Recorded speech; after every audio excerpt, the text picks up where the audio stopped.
Before we dive into today's episode, I have something truly special to share.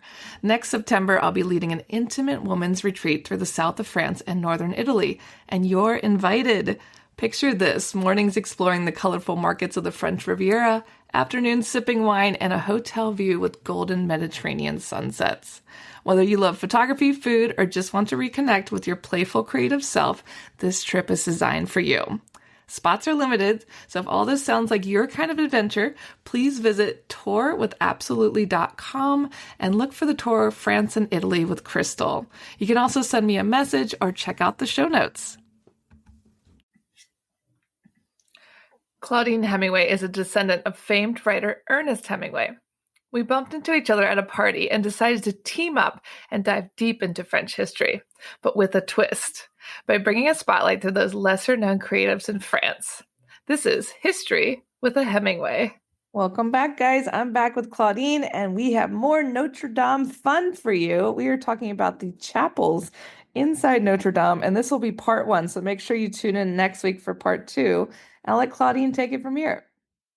Yeah, this was, when they were showing all the stuff the week before the reopening of like the images that were going out everywhere, all of them were about the nave. The center of the church is called the nave, and they were never showing the chapels. And it took until I literally could go in on the second day was open and to see the chapels myself.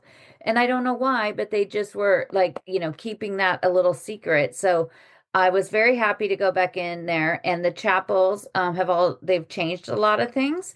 And so I knew it was going to be something that I needed to do a lot of research on, but there's some really cool things about it, and there's some new things, and some things that are coming up. And so we're going to share all those with you today. Yes, we want to hear it all, and make sure you guys go visit on your next trip because now it's totally open. And now it's open, now that we have it's now we'll change it to Notre Dame Avec Hemingway. Exactly. New title, guys, after what, 5 years now? I know. So over the last 8 centuries, you're almost getting neat. It's 860 years ago that Notre Dame was built. But over all that time, the chapels of Notre Dame have been christened and changed. They've changed the names of them over time during different restorations. So they're chosen by the diocese. And this year, of course, they wanted to change them again. So the bishop, Ulrich, he decided a new layout of Notre Dame, including the path through the key figures of the Old Testament is on the north side, which is what we're going to talk about this week and next week. But announced in November of this year, they announced because, again, they had said that whatever was in the cathedral on April 14th, 2019, the day before the fire, was supposed to be returned. So far, there's a lot of holes in that theory of what they said they were going to do. And when I first went in there and I looked into these chapels, there was these tapestries hanging, and I was like, "What the heck are those? Those are too modern looking. Where do those come from?" But of course, I did a bunch of research on them, and now I think they're pretty amazing. And there's another story behind it. So when you go into the chapels, you'll see these tapestries, but they're going to be temporary tapestries. Well, temporary for 5 or 6 years, but these 7 new tapestries are going to be incorporated with the new theme of the Old Testament. They've been ordered for the North Chapel, so 7 total. There's 7 chapels. Bishop Ulrich chose 2 artists, a Mallorcan Spanish artist named Miguel Barcello, and an English artist that was born in Kenya, Michael Armitage. Barcello was born in 1957. I'm talking about 2 people that are alive here. But he is an abstract artist who incorporates light and unusual materials into his work. His work has been seen in the Louvre in the 2022 Still Life exhibit. And then Armitage was born in 1984 in Kenya and incorporates his upbringing with traditional Kenyan patterns in art. Each artist will create a cartoon. So when it comes to the tapestries that you see, you might be used to seeing like the huge ones you see in Versailles or sometimes in the Louvre. Sometimes those are created by an actual painting. They've created the painting itself, and then they design the tapestry from that. Sometimes it's called what is called a cartoon. So it's basically kind of spelled just like cartoon, but don't think of, Tom and Jerry and Disney. And so maybe it's not as official as a painting, but they first will create those. They'll be given to these amazing weavers that will bring the tapestries to life. Each piece will incorporate a Bible verse from its designated chapel, and then it'll be woven by three different manufacturers. So the National Workshops of the Gobelin in Paris, and then Beauvais, which is outside of Paris, and then there's the private d'Aubusson, which is down. It's about 2 hours outside of Paris, I believe. It will take 5 to 6 years to complete all of these done within three different manufacturers. Holy cow, that's going to take a minute. It's going to take a long time. So these temporary ones that are in there now aren't, so I would not call something 6 years. I would not really call that temporary, but in the life of the cathedral, it's just a blip, I guess. Yeah, after like 1,000 years. Yeah. But this is partially inspired because there used to be this big collection of 14 much larger tapestries that used to be a part of the church. And these are the Life of the Virgin tapestries. They were done by in the Gobelin and Beauvais between 1638 and 1657. These 14 large tapestries once hung in Notre Dame. They were commissioned by Cardinal Richelieu and Michel Le Massal. He was a steward and later canon and cantor of Notre Dame in 1629. But after Louis the 13th decided, he made that big vow saying France belongs to the Virgin Mary, and was going to build the new altar in the back of the choir. The idea was to give a gift of these tapestries telling the life of the Virgin. Originally, it was just going to be 4. It then grew to 14, and those took 20 years. Wait, what? Why? 20 years to come, because they're weaving these things, and these are big. The ones that the Life of the Virgin ones are really huge. And a lot of it's all done by hand, especially when you're talking about 17th century. But even the ones that they do now, which I'll tell you a little bit about that in a minute, but it's all done by hand. There's no machine. So it's all hand. Like, All hand, all wow. done by hand. The Life of the Virgin ones were done by three different artists. Philippe de Champigny, who was also the only artist that Richelieu would let paint him, Jacques Stella, and then Charles Poussin. They designed the original ones, and these ones you've never seen these in the Louvre in Notre Dame, because Robert de Cotte, who was the architect under Louis the 14th, is the one that got rid of the Joubert screen that we talked about a couple weeks ago with the statues and redid part of the choir. He decided, and they sold them to the Strasbourg Cathedral in 1729. Rude. They needed some money. They were hard up for money. They needed some money. I don't know how much they sold it for, but I have been to the Strasbourg Cathedral, and I was there before I learned all about these tapestries, because they had some of these tapestries at that exhibition that we did an episode about a few months ago about the paintings of Notre Dame that were restored. And they had a few of these tapestries there as well, which were really fantastic. But apparently these come out once a year during the Christmas Advent season. So the 4 weeks of Christmas. So if you are in Strasbourg, right this very moment up until January 6th, you might see them in the Strasbourg Cathedral. Go check them out, guys. I know, gotta go down there. But the many government buildings of France that we've talked about this many, many times, my favorite weekend of the year, the third weekend of September, is the Patron weekend. And I was able to visit, and I highly recommend that weekend in general, but I highly recommend a visit to this place. The manufacturer of the Gobelins is in the 13th arrondissement. In 2018, I went there the very first time. The Gobelins itself dates back to the 15th century, when it was a man named Johann Gobelin who dyed wool for weaving, and he had his factory just outside of Paris. Later, his son purchased a property at the edge of Paris, which is now the 13th. And in 1662, under the orders of Louis the 14th, the minister Colbert purchased a property, expanding it to include goldsmiths and cabinet makers and foundries, upholsterers, engravers, everything. And today, The Gobelins is part of the Mobilier National, which is where they house the official furniture used in government buildings, but they also have some pretty cool historic pieces.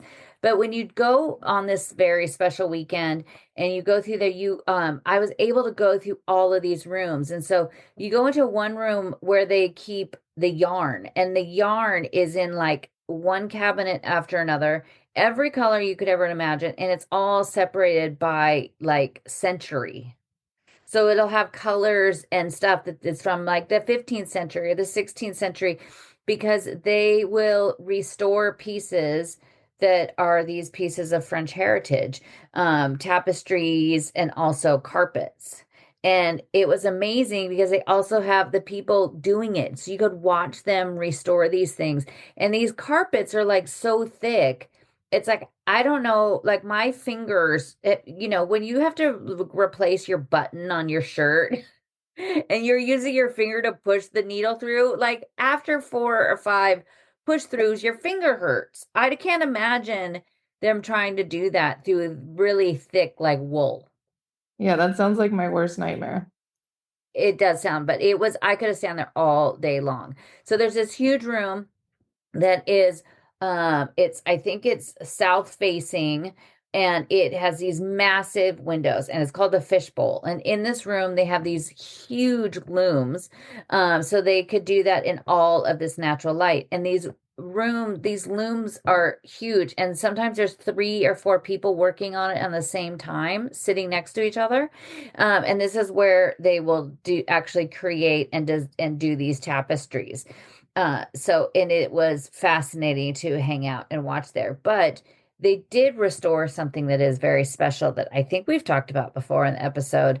And if we didn't, then we will soon when it comes back, hopefully at some point into the church. But after the fire of Notre Dame, there was a forgotten piece of history that was discovered. I didn't know anything about this until after it was found, but rolled up, pushed into in a very large box underneath some benches of the choir was the grand carpet that lay in the choir, that was created originally in 1825 by King Charles X.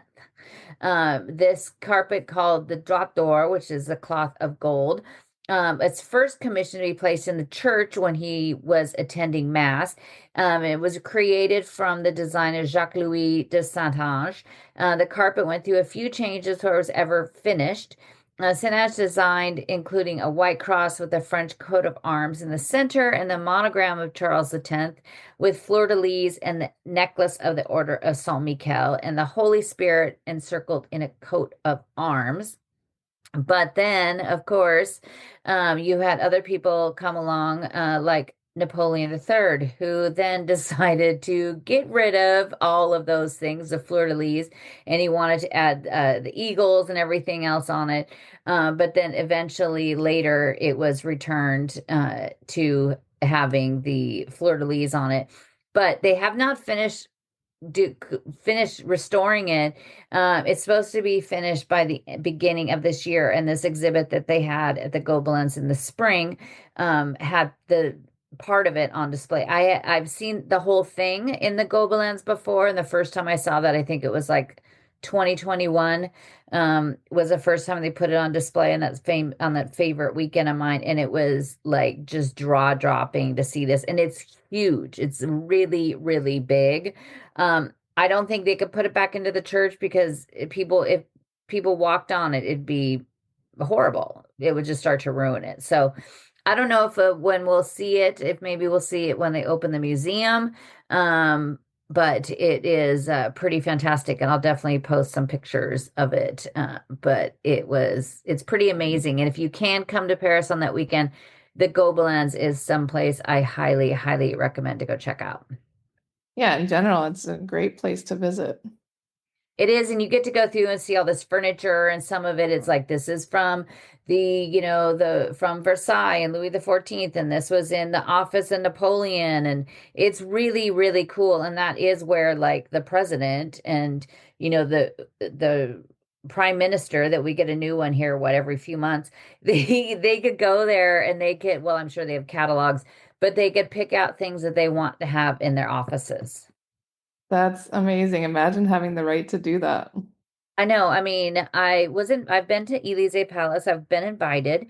Maybe I could go if maybe on the third invitation, then I get to also order things for my office. Exactly. Work on that. I know that'd be, but they even had like a chaise lounge that belonged to Josephine. It's pretty amazing. I just love that there's so many options and so many museums that people just don't even know about.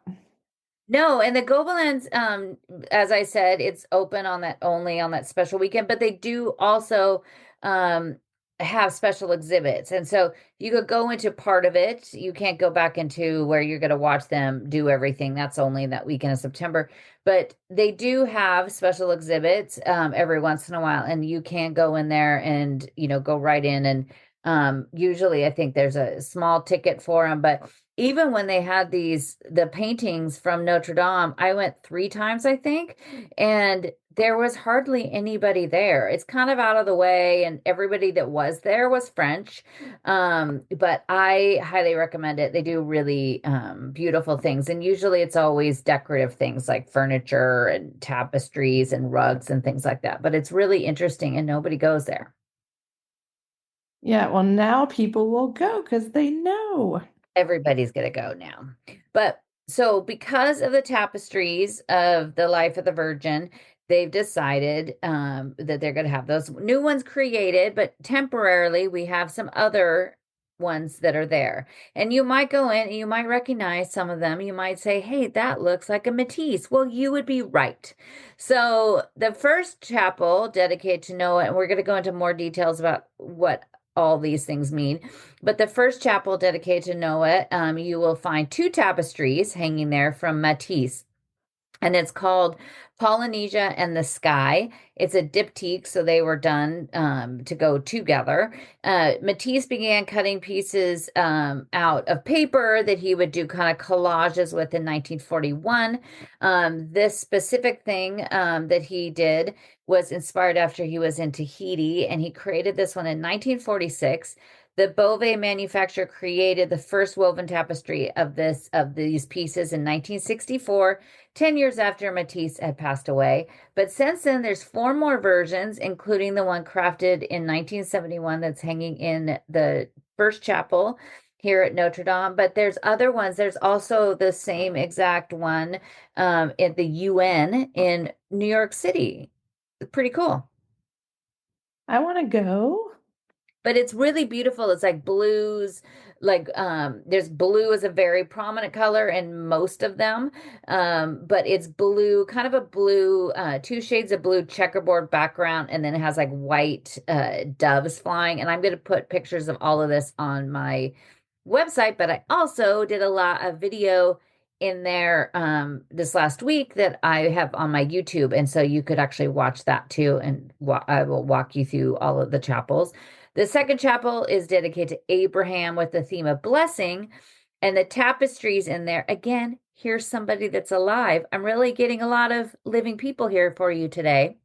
What's going on? This I doesn't know feel. it's crazy, but the tapestries are created from the pieces by Pierre Baraglio. He did one that's called the Oca of the Mamre with Giotto, and the second one is called Orex. He continues this bright blue theme with a touch of spring green. He was born in 1939, and he began by creating these pieces by cutting up his paintings into triangles and those of his relatives' paintings, not his actual relatives, and making these new compositions. So the one you see there, there's a center one in there that's the tree, and that's got a blue and white and a little bit of the green. And then on either side are 2 skinnier ones that are orex. They're long, skinny pieces. They were created from 8 blue envelopes that he tore up to reconfigure. Again, these are tapestries. But then in the center, the artist purchased the Oak of Monterey with Giotto in 1999, or purchased from the artist, and it's watercolor with a pencil canvas of a single tree on a blue sky. The 3 pieces are woven in the Beauvais workshop. It took 1992 to 2019 to do all 3 of these pieces. Holy cow, that Can imagine why though. I mean, they're probably Yeah, amazing. I mean when you watch the way they do this, it is and some of them, like this next one we're going to talk about, has like 18 colors in it. So it's, they have like these little oh my gosh, the best way is kind of clothes clips. If you find some of those from a long time ago that you would hang your clothes out on the clothesline, Hmm. and they almost have like these little wooden dowel, kind of like little dowels, carved dowels that they have the yarn across, and then they're putting it, we literally weaving in and out, in and out, in and out the color. And Holy it's like, cow. I don't even know. I mean, I would love to. That's another place I'd just love to go sit there all day and watch them, but they'd probably kick me out after 10 minutes because I'd ask too many questions. Yeah, they'd be like, never let her back in here. Yeah, they'd be like, don't let that lady back. But in the next one is the tapestry of a Franco-Chinese artist named Zhao Wuqi. Is in the second chapel that's dedicated to Moses with the theme of freedom. His piece is called Composition 1982. It's woven with 21 colors and took 5 years to create. Woki was born in China in 1920. He moved to Paris in 1948, where he lived in Montparnasse. And he became good friends with Pierre Solange and Nicolas de Stael. His work includes contemporary pieces as well as portraits. It's a sea of very dark blue, and the tapestry, it's really beautiful in person and has, I couldn't find anything that tells you really what you're looking at because again, it's contemporary. But it's really beautiful. And again, the first time I went in there and I was like, what is all this? What are these? These are too modern to be in here. And now I think they're fantastic, of course. What are these? I know. The fourth chapel, and this one I really, really loved. The next two are, I think, my favorite. But the fourth chapel is named for Isaiah, and it's the dedication of service. Stepping away for the blue theme for the first time is this one, and it's called Shroud Number Two by Mario Prasino. He was born in Constantinople in 1916. His family fled to France in 1922 because they were Greek born. He was Greek born in Constantinople, and the Turks were coming in and trying to kill all the Greek people. And so they fled and came to France, thankfully. From 1974 to 1975, Prasino explored the theme of the Shroud of Christ. The Bove purchased Shroud Number Two in 1986, and 2 years after his death. And from 1987 to 1919, or 1990, sorry, they crafted this large tapestry out of cotton and wool. And it's really cool. It's kind of, the background is kind of an ecru white.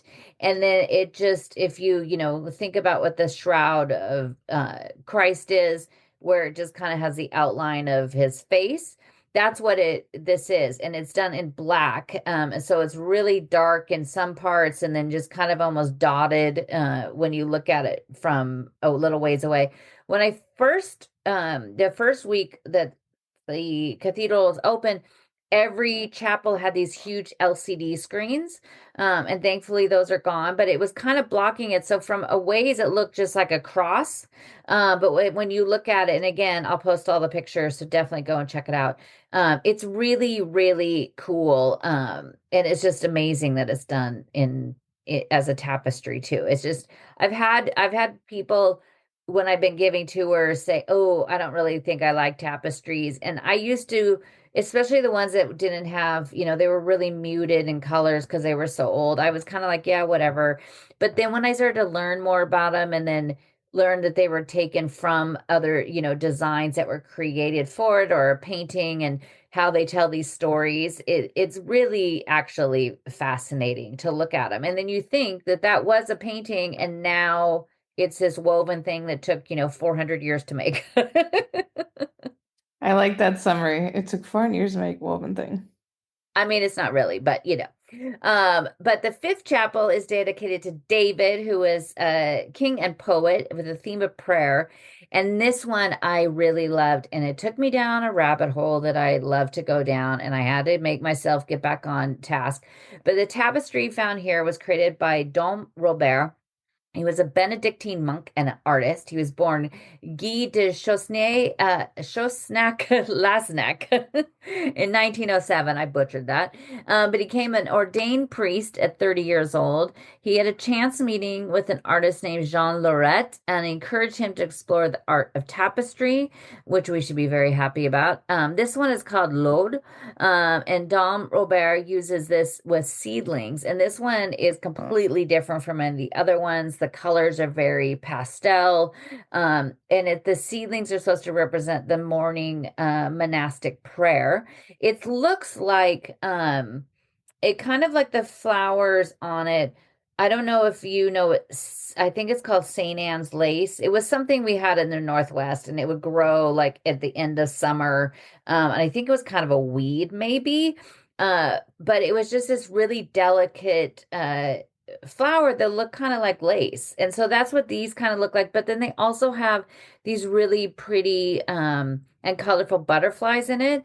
But when I was doing research about him, I found a website and there's a museum of his tapestries. And these are so cool, the ones that he did, a lot of animals. And they're just like, they're really just really bright. And there was one he did called Notre Dame de Paris, and it's a woman in the middle and she's surrounded by animals and flowers and stuff. It's really, really cool. And I think that is probably my favorite of all of them. And it's so different from the other ones. Yeah, definitely. You're making me want to go like look at all of these now. I know. Well, we can't wait for your mom to come. We might need to go. We need to go in there. But the last tapestry is in the Chapel of Solomon, which is dedicated to wisdom. We started the chapels with the very well-known Matisse, and we end with Georges Braque. Matisse heavily influenced Braque, who focused on tapestries in the last 2 years of his life. This one is called Composition Bird, woven in 1968, 5 years after Braque's death. And again, we go back, and this one is the biggest of all of them. And this is also, we've got the bright blue in there, lots of colors. The bird is kind of funny. It looks like he's almost talking as he's flying. And it's really cool. And he really just fell in love with the theme of birds.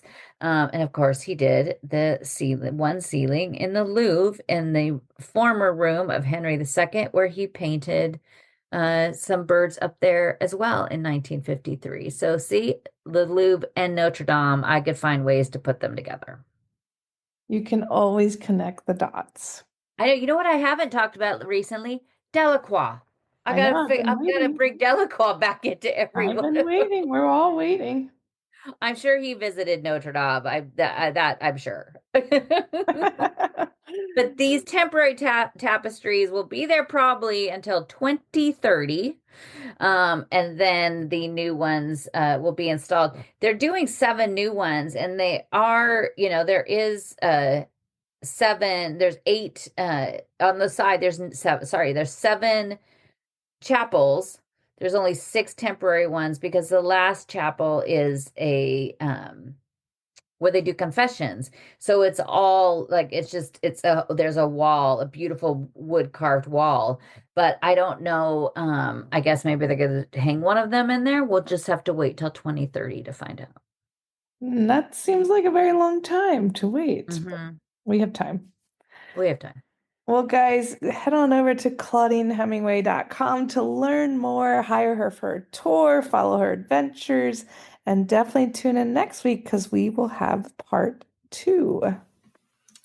Thanks for listening today, guys. If you're interested in learning more about Claudine, her tours, history, and the beautiful photographs that she posts all over Instagram, tune into her website, ClaudineHemingway.com.